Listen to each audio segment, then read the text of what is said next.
Hello there, welcome to Fridays at Noon. I'm Michael Chen, the executive producer and director for this talk show series. Fridays at Noon is a bi-weekly lunch and learn series that offers education on professional development topics to the University of Denver employees. For more information and to view past videos, please visit du.edu/HR and click on the People Development link. Now, sit back, relax, and enjoy the rest of the show. And bring your lunch. Oh, and bring your lunch. Hello, welcome to another filming of Fridays at Noon. I'm Shannon Seals from People Development in Human Resources, and this is Ken Pinnock, the Director of People Development. Welcome, glad you're here. If I can get your name out correctly. That's good. We are going to be talking today about verbal de-escalation, but before we get started on that, we wanted to call attention to the fact that Ken and I are both wearing jeans today. We're doing this because there has been some fundraising and a relationship built between the University of Denver and the Gathering Place. If you're not familiar with the Gathering Place, it is Denver's only daytime drop-in center for women, children, and transgender individuals who are experiencing homelessness or dealing with poverty, things like that. So we have done a fundraiser here within our unit today, and we would like to let you know that if you would like to get involved with the Gathering Place, you can go to tgpdenver.org, and they have opportunities for people to volunteer, donate money, donate food, all sorts of things. And I think it's nice because it really reflects and reinforces our community focus. Yes. We want to help, and DU being a part of that. Great point, yeah. Okay, so we're going to jump right in. And before we start talking about what to do in a situation of verbal escalation, can you define for us a little bit what verbal de-escalation is? You know, I can. Being as tall as I am, as you know, verbal de-escalation, the idea is that when you're in an interaction that's uncomfortable, and if it escalates to a point that you don't feel comfortable or safe, are there tools you can use to try to manage that? And that's what this is about. The goal is about being safe and about also respecting yourself and managing the situation. Okay. So, I read some terminology where it's called verbal judo, right, verbal judo. taekwondo. Where does that come from? Well, I think, it's actually built, the processes are actually, they come from different philosophies, from customer service, from safety positions, so first responders, and the idea of when you start referencing kind of the judo and that kind of thing about using the other individual's reaction to help you manage the situation. Okay. That's where some of that starts to tie in. Okay. I have a child who does taekwondo, and they talk a lot about it being the art of self-control. Is that an important part of verbal de-escalation? Very much. It's really about managing yourself. And it's about not letting them trigger you, even though you're being triggered, and then managing that. Okay. So they're on the right path. Okay, great. I'm glad because I'm paying for it. Well, that's good too. How did you become interested in the topic? What's your experience with it? This is actually fun. I used to be a ski bum. And I can't picture that. Hard to believe, I know. So unserious now. So anyway, I was a ski bum for a couple years in Vail, and part of their onboarding orientation program, they had a psychologist come in and talk to all new employees about how to deal with tourists. And lo and behold, I didn't know. Some of our audience may know. There is a whole psychology about traveling and about being a tourist, and the point that Vail was making was you're going to have to manage people on the ski slope and in difficult situations. That's how it started. Then, Interesting. I was like, yeah, it's fine. I actually used this stuff, managing people on the mountain. And then over the years, I have been very active in workplace violence training, working in hospitals, financial institutions, that kind of thing. And it came back around. So. Okay, so I probably used some of these techniques in customer service background, in training classes with unhappy or challenging participants, but I've always just thought of it as kind of practicing some active listening skills. Is that part of how you deal with verbal de-escalation? It's very much that. Active listening, we can kind of minimize it. Sometimes we minimize this technique that we'll talk about, but it really is about managing yourself in your response to when people are coming at you in a very affrontive or almost aggressive way. So some of those principles will very much apply. Okay, so what does it look like to practice de-escalation principles? The best way I know to frame it is the acronym I use is LEO, and that's LEO, and it stands for listening, empathy, and option. So I was on the right track with the listening skills? Absolutely. Good to know. It feeds right in there, and when I say that, it sounds so ridiculously simple. You're like, well, this is silly. Anyway, what the heck? No.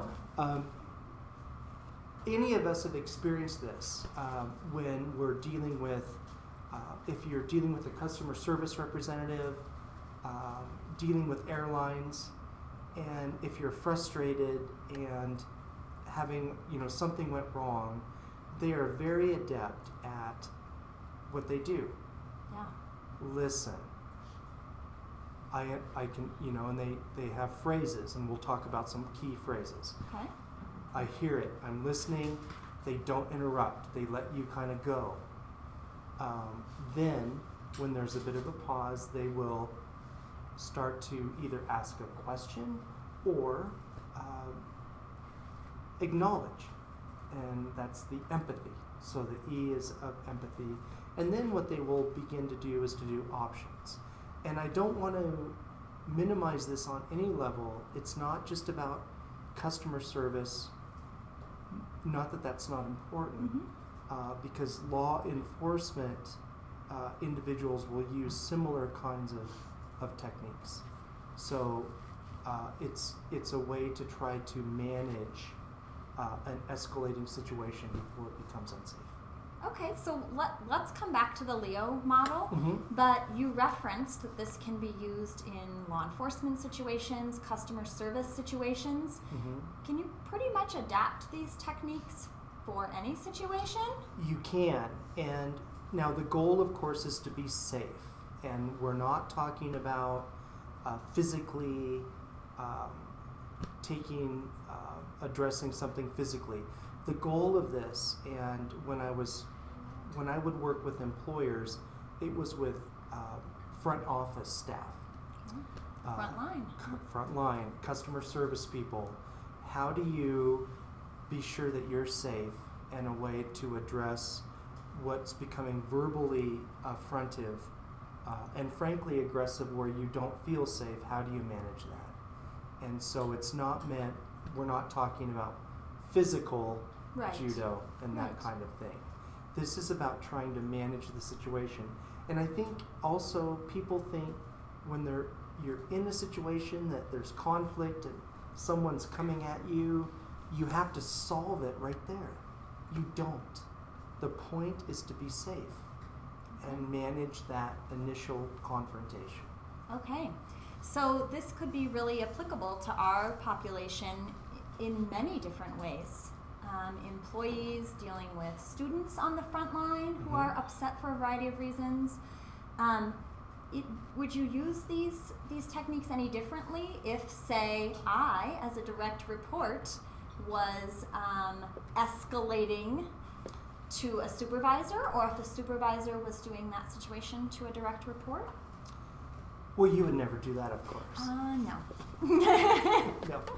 No, I think it does apply. And I think to clarify, when we talk about the Leo model and listening, empathy, options, the idea is as people begin to escalate when they're angry, frustrated, it's not about you. It feels that way. You happen to be in the wrong place at the wrong time. Right. The idea there is just listen, take it in, use the period of time for self-talk. I can do this, I'm safe, or I need to think about what I might need to do, but I can do this. People will often escalate that when they immediately respond. Well, you can't talk to me that way. The point here is not about that. Right. It's about being safe, and it's about trying to manage the situation. So we don't want to interrupt people when they're angry. The empathy, it doesn't excuse inappropriate behavior, and there are other mechanisms for that. But it's about acknowledging to them, I hear you, and this happens via asking questions. Like, now, what was it you were told? Or now, help me understand what happened. The tactic of asking questions helps interrupt that brain of their escalation, because they can't keep raising their voice if they're trying to also answer a question. Okay, so asking the questions, that's what you mean by showing empathy? Yeah, it's not sympathizing. We're not excusing people to be verbally abused. So we're not apologizing. We're not apologizing.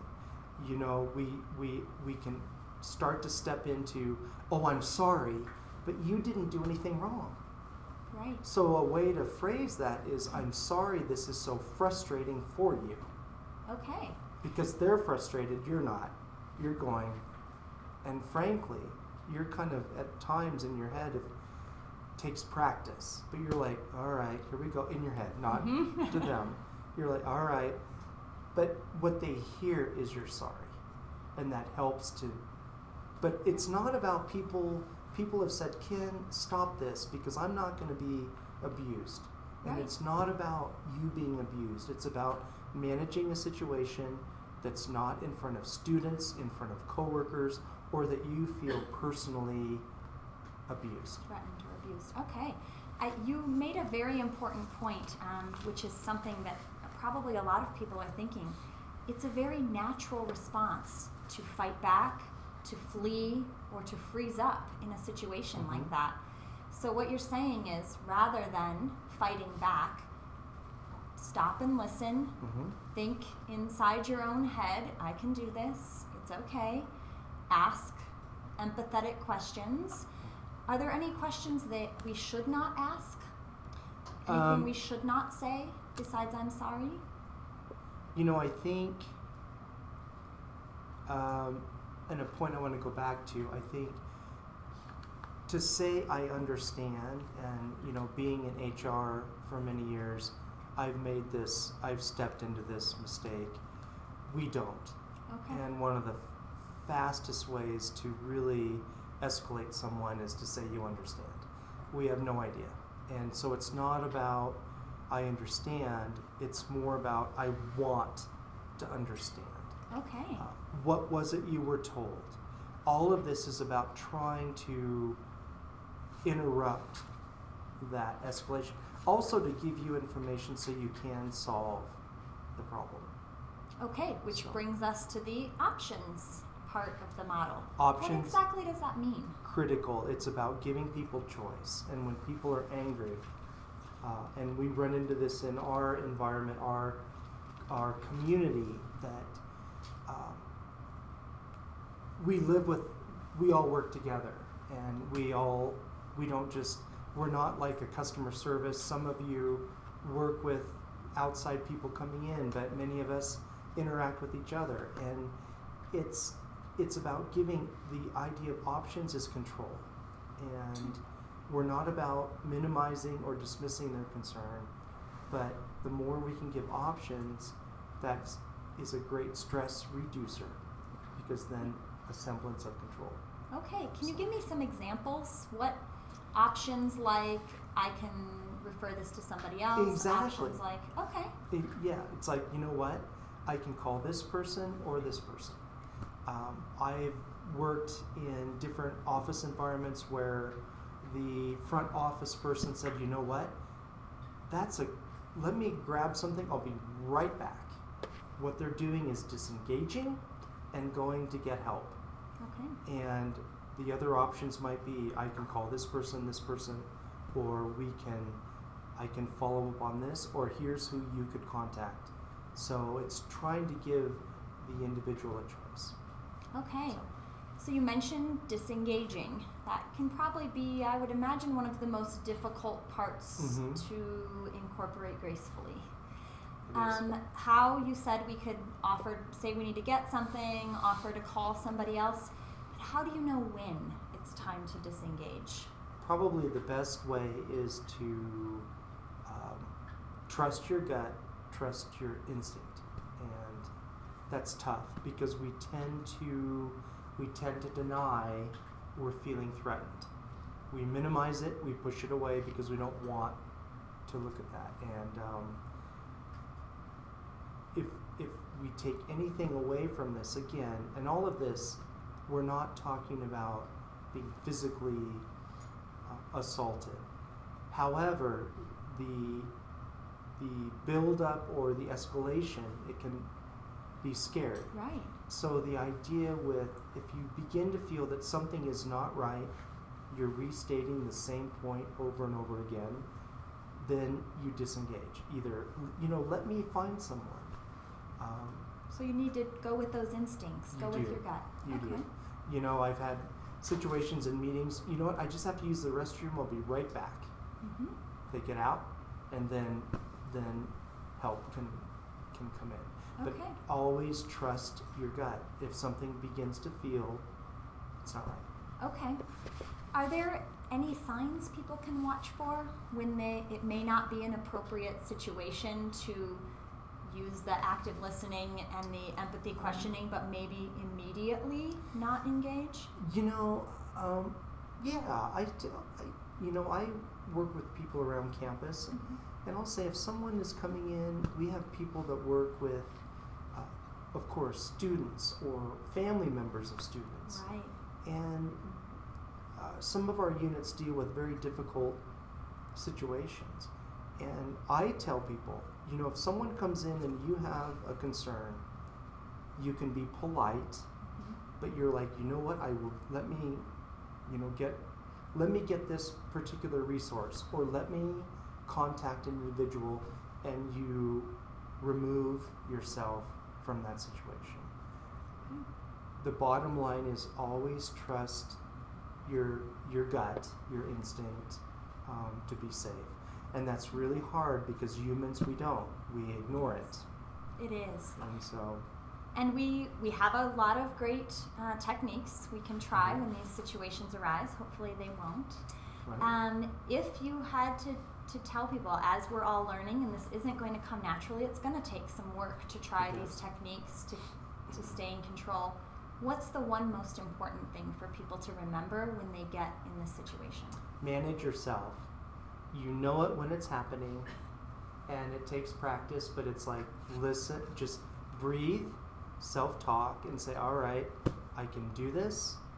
Someone is very angry, but I can do this. And just let them run a bit.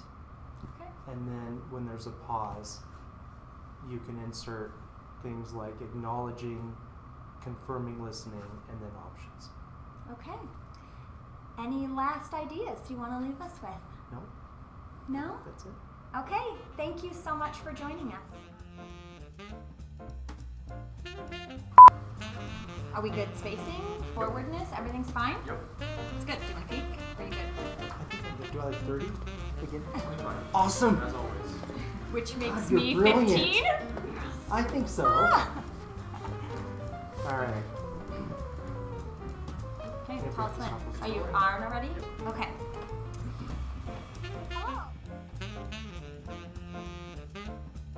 What the hell, Ken? Oh, Michael, sorry. What the heck? Should we cut that out? Should I keep it? Yeah.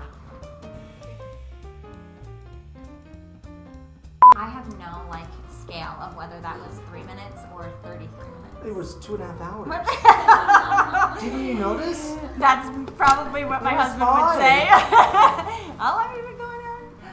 So.